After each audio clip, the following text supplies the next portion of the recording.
Well dear students, आज जो हम लोग टॉपिक स्टार्ट करने जा रहे हैं वो है हमारा हेरिडिटी।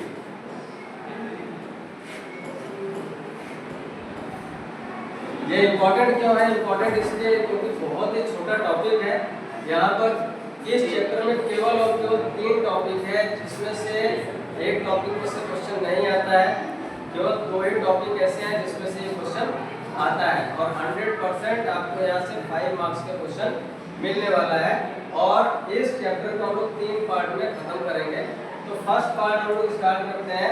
यहाँ पर बेसिक इंट्रोडक्शन है कि हेरिडिटी क्या है और इससे संबंधित जो भी चीजें हैं वो मैं आपको बताने वाला हूँ। तो चलिए स्टार्ट करते हैं। सबसे पहले वेरिएशन के बारे में अगर आप जानिए, वेरिएशन क्या होता है।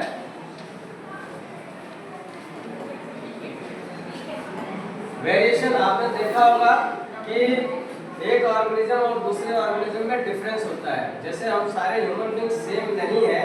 क्यों नहीं है? क्योंकि वेरिएशन की वजह से। ठीक है, बस आपको इतनी सी बात याद रखनी है। कई बार 1 मार्क्स के क्वेश्चन पूछा जाता है कि वेरिएशन किसमें ज्यादा होगा, सेक्सुअल रिप्रोडक्शन या एसेक्सुअल।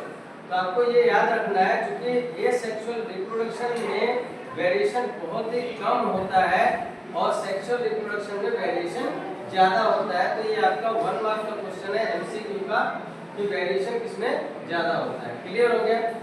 वेरिएशन सेक्सुअल रिप्रोडक्शन में ज्यादा क्यों होता है? क्योंकि यहाँ पर जब गैमेट फॉर्मेशन होता है 2 डिफरेंट पेरेंट्स में होता है, और जब गैमेट फॉर्मेशन में डीएनए की कॉपी होती है, आपने ऑलरेडी रिप्रोडक्शन में पढ़ा हुआ है, डीएनए कॉपिंग के दौरान क्या होता है, एरर होता है।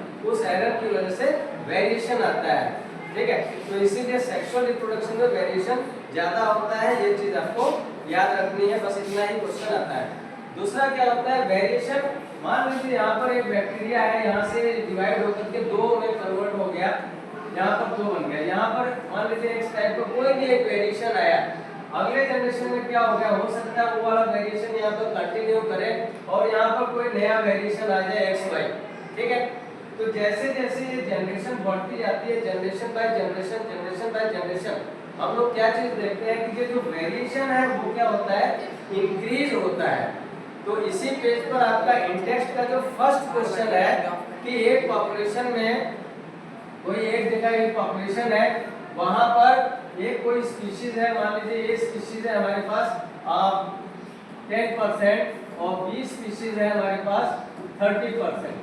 तो यहाँ से कई बार ये क्वेश्चन पूछा गया है कि इन दोनों में सबसे पहले कौन इवॉल्व हुआ है, सबसे पहले कौन आया है।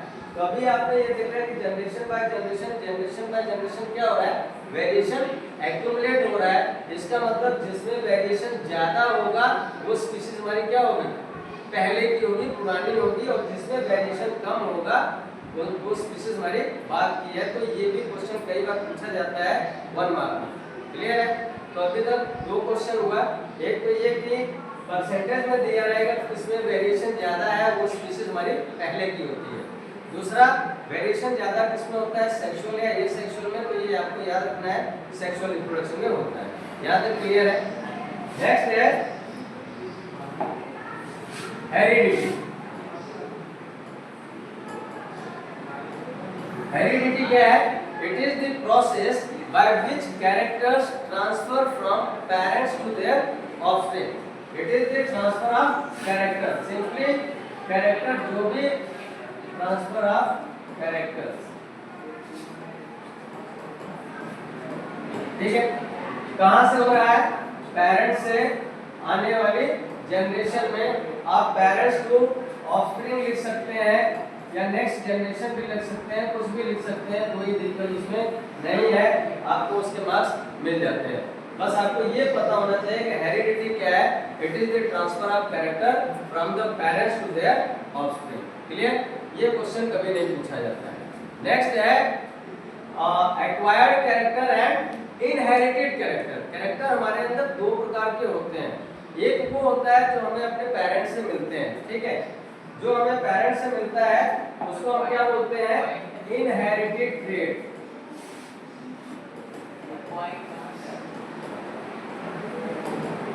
इनहेरिटेड ट्रेट, इनहेरिटेड ट्रेट क्या है, जो हमें कहां से मिलता है, अपने पेरेंट्स से मिलता है।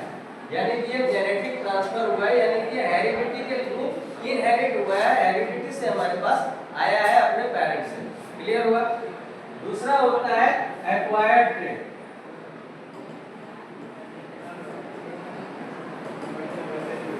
एक्वायर्ड वर्ड से ही पता चल रहा है, एक्वायर्ड मतलब जो हमने एक्वायर किया है, यानी कि अपने लाइफ में जो कुछ आप अचीव करते हैं, जो कुछ आप एक्वायर करते हैं, जो कुछ सीखते हैं, यानी कि आप अपनी मेहनत से अच्छे डांसर बन गए, अच्छे राइटर बन गए, अच्छे एक्टर बन गए, या कोई डॉक्टर बन गया, कोई इंजीनियर बन गया, ये आप लोग अपनी मेहनत से करते हैं। ठीक है, इस टाइप का जो भी कैरेक्टर होता है उसको हम क्या बोलते हैं? Acquired trait. Clear? Acquired trait जो है वो अगली जनरेशन में ट्रांसफर नहीं होता। क्लियर है? समझ में आ रहा है? एक्वायर्ड ट्रेट क्योंकि वो आपने सीखा है, अपनी मेहनत लगन से सीखा है, इसलिए वो अगली जनरेशन में ट्रांसफर नहीं होता है, क्योंकि वो आपका मेहनत है। इनहेरिटेड ट्रेट हमें अपने पेरेंट्स से मिलता है, यही अगले पास होता रहता है। यहाँ तक कोई दिक्कत है? यहाँ इनहेरिटेड ट्रेट का एक एग्जांपल आपके बुक में दिया हुआ है ईयर लोब का। आप देखिएगा जो हम लोगों का ईयर लोब होता है, किसी किसी का यहाँ से ईयर लोब लगता होता है और किसी किसी का ये पूरा यहाँ पर टच रहता है। ठीक है, तो आप जाके घर में देखिएगा, ये कैरेक्टर आपको अपने पेरेंट्स से मिला है, पेरेंट्स से मिला है तो मम्मी या पापा में किसी न किसी का कैरेक्टर यहाँ पर मिलता होगा। एक एक्टिविटी आप लोग सब लोग मेरे साथ करिए, ध्यान दीजिए। जस्ट क्लोज योर फिंगर्स, इस तरह से क्रॉस फिंगर करिए सब लोग। मैक्सिमम लोग देखेंगे आपका राइट थंब जो है लेफ्ट के ऊपर है, मैक्सिमम। कम लोग होंगे जिनका लेफ्ट राइट के ऊपर होगा। ठीक है, कितने लोग ऐसे? Just raise your hands. क्या लेफ्ट राइट के ऊपर है?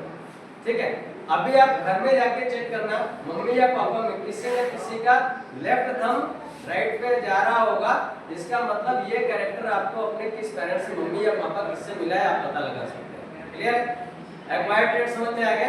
यानी वह ट्रेट जो हमें अपने पेरेंट्स से मिलते हैं, और एक्वायर्ड ट्रेट जो हम सीखते हैं, इनहेरिटेड ट्रेट वो होता है जो हमें अपने पेरेंट्स से मिलते हैं। क्लियर? नेक्स्ट,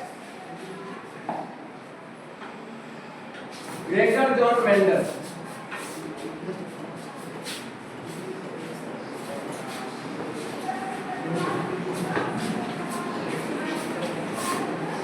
इनको फादर ऑफ जेनेटिक्स कहा जाता है।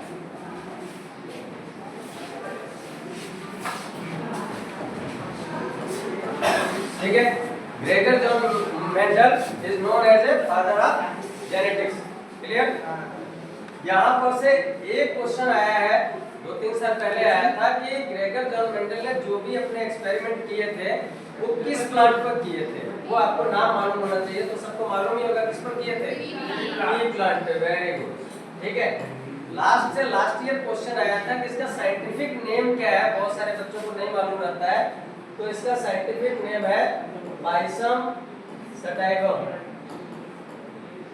ठीक है, नाम लिखते समय जरूर ध्यान दीजिएगा, आप हैंड कर रहे हैं, दोनों वर्ड्स को सेपरेटली अंडरलाइन करना है। क्लियर है? तो यहाँ पर एक ही नंबर का क्वेश्चन हुआ कि ग्रेगर जॉन मेंडल ने कौन सा प्लांट यूज किया था, तो आपको बताना है पी प्लांट, उसका साइंटिफिक नेम क्या है, पाइसम सटाइवम। फिर यहाँ पर एक क्वेश्चन आया है रेयर केसेस में पूछा जाता है कि उन्होंने इसी प्लांट को क्यों यूज किया। ठीक है, तो इसको हम लोग डिस्कस करने जा रहे हैं कि इन्होंने पी प्लांट को ही क्यों, व्हाई पी प्लांट ओनली।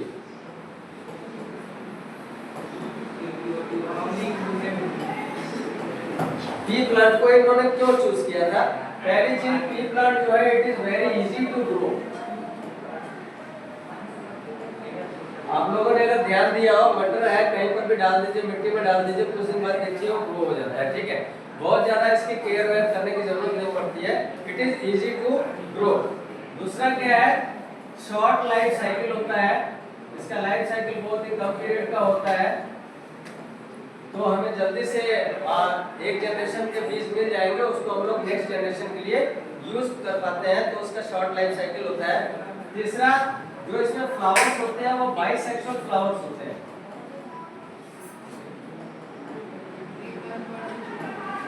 ठीक है, बाइसेक्सुअल फ्लावर्स होते हैं, इसलिए भी इसको प्रेफर किया था मेंडल ने। नेक्स्ट है, it produces large number of seed. क्योंकि एक्सपेरिमेंट के लिए इनको बार बार सीड की जरूरत पड़ेगी, तो इनको वो प्लांट चाहिए थे जो ज्यादा सीड प्रोड्यूस करता हो। और नेक्स्ट पॉइंट की बात करें, इट इज लो कॉस्ट, इसमें कोई भी खर्चा नहीं था, ठीक है। और नेक्स्ट लो मेंटेनेंस, लगाने के बाद इसको बहुत ज्यादा मेंटेन करने की जरूरत नहीं है। And the last important point कि इसमें बहुत सारे कैरेक्टर है, इसमें क्या है 7 कंट्रास्टिंग ट्रेड्स हैं।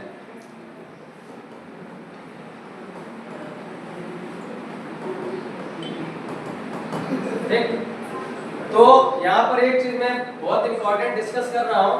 2 साल पहले और पिछले साल एक क्वेश्चन आया था, राइट द कंट्रास्टिंग ट्रेड। बच्चों ने गलती क्या थी, उनके मार्क्स क्यों कटे थे, इसको समझ लीजिए। जैसे हम लोग, मैं यहाँ पर एग्जांपल दे रहा हूँ, आपको समझ में आ जाएगा।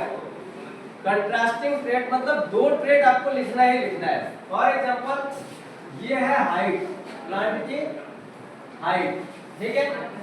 इसका कंट्रास्टिंग ट्रेड क्या होगा, या तो प्लांट हमारा टॉल होगा या तो क्या होगा ड्वार्फ होगा, यानी कि शॉर्ट प्लांट होगा।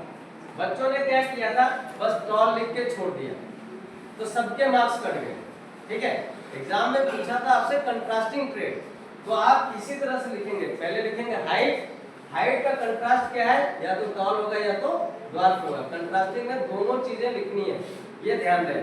या फ्लावर कलर की बात करें तो फ्लावर कलर क्या होगा, अभी मान लीजिए आप वायलेट लिख के छोड़ दे रहे हैं, तो क्या होगा, गलत हो जाएगा। वायलेट के साथ आपको लिखना है व्हाइट, तो ये कंट्रास्ट हुआ। तो कंट्रास्टिंग ट्रेड क्यों लिखते हैं, क्योंकि एक ट्रेड इसमें क्या होता है, डोमिनेंट होता है, और दूसरा क्या है, रिसेसिव होता है। ये डोमिनेंट और रिसेसिव क्या होता है, ये अभी हम आगे मोनोहाइब्रिड क्रॉस में देखेंगे। तो आपको यहाँ से पी प्लांट के 7 कंट्रास्टिंग ट्रेड्स याद करने हैं, ठीक है। तो एक तो हाइट हो गया, टॉल और ड्वार्फ। फ्लावर के 2 हैं, एक तो फ्लावर का कलर है और दूसरा है फ्लावर का पोजीशन। तो उसका जो डोमिनेंट पोजीशन है वो एक्सियल है, रिसेसिव है टर्मिनल। पॉड में भी 2 है, पॉड का कलर, ठीक है, और पॉड का शेप। तो सीड में भी 2 है, सीड का कलर और सीड का शेप। तो इसको याद रखना आसान है, सीड के 2, पॉड के 2, फ्लावर के 2 और हाइट का 1, total 7 contrasting trade. Thank you.